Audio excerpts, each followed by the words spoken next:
Hi, this is Rishabh Rajan for Ask.Audio, and this is a quick look at the Roland TR-8S. This still uses the Roland analog circuit behavior modeling, but it also now includes samples. I guess that's what the S stands for. It comes with a huge collection of pre-existing kits, from the classic 808s to a whole bunch of new modern samples. Lots of outputs at the back. You get 6 dedicated outputs aside from the main left-right stereo out, and you also have audio via USB.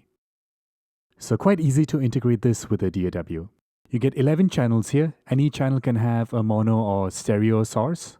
You can also load in your own samples via the SD card slot or USB. Let's check out some of the sounds here. So if I tap kit here, I'm now scrolling through the available kits. So as you can see, starting from the 808 and going all the way up to some modern sample-based kits.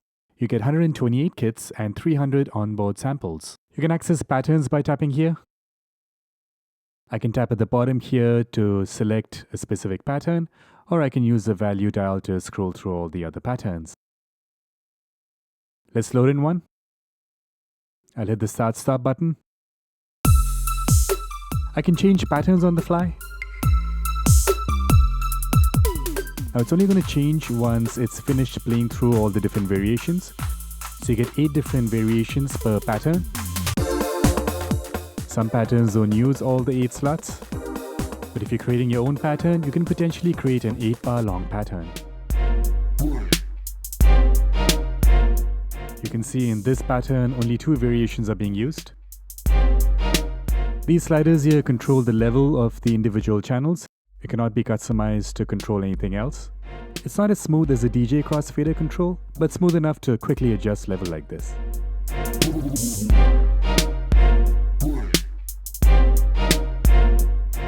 Now for each channel, you get 3 different controls here. Let's look at the snare drum channel here. The first one here is tune. Over here, you can see the parameter value as you're adjusting it. Oops, I touched the other channel there by mistake.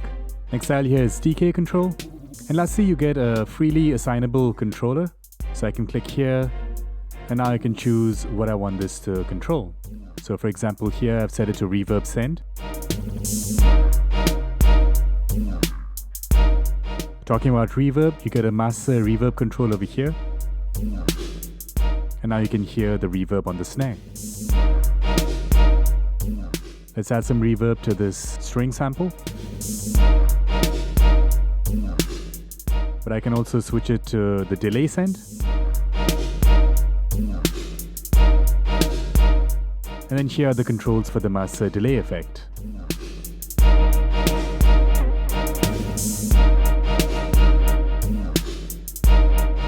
There's also a master insert effect that you can turn on from here, and you get a 1-dial control. It's a high-pass filter right now, but I can change it by holding shift and tapping the on button. And now with the value dial, I can swap out the effect.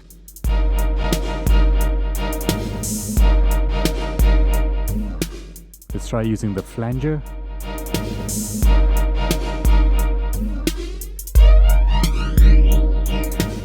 You can quickly add fills to your pattern by tapping over here with this manual trigger for the fill in. But there's also an autofill option that you can turn on, and you can set when you want the fill to trigger.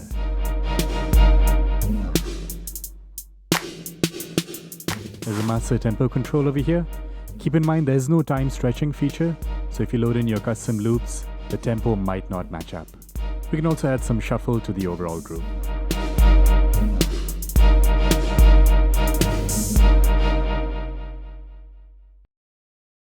Now let's take a quick look at creating your own patterns. I've loaded this existing drum kit / pattern, but I'm going to go ahead and erase what's here. So now I've cleared out all these variations. Now when I hit play, we hear nothing. Alright, so to record a part, we can select a part from here, and then just add in the steps like a step sequencer.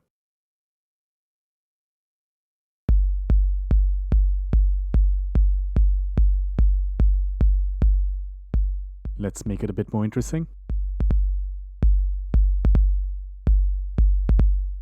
Select the snare drum.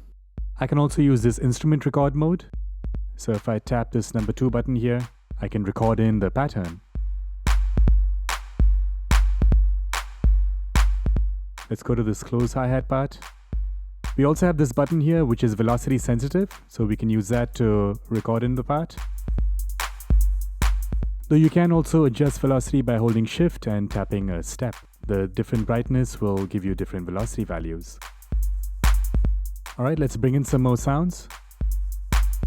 I'll switch to instrument play and audition some of the sounds here. There's a little snare here we can use. So there are 11 possible channels, which means the first 11 buttons at the bottom over here will trigger each of the individual channels. Alright, I'm going to switch to TR rec mode and I'm going to lay in this snare part.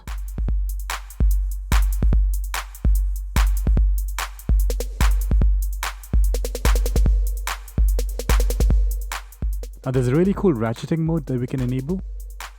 If I tap sub here and tap a step, based on this substep value, I can create subdivided hits. It's a bit hard to see this here, but the subdivided hits will be lit yellow instead of red. Now let's make use of our variations.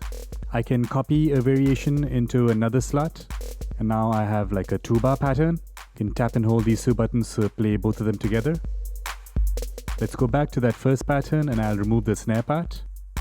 Now when we play these 2 variations together, we get a longer pattern. A lot of real-time control, which makes this machine great for live performance. I like the velocity sensitive button here. It helps to add some dynamics to the groove. Alright, another cool new feature that Roland have added to this TR-8S is the motion recording feature, which is essentially real-time automation. So let's say on this snare I want to adjust the tuning, but I want to automate it.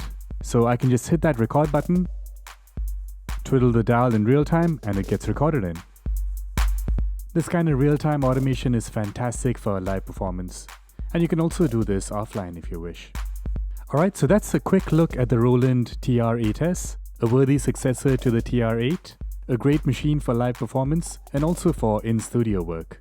I hope you liked this video, and I'll see you in the next one.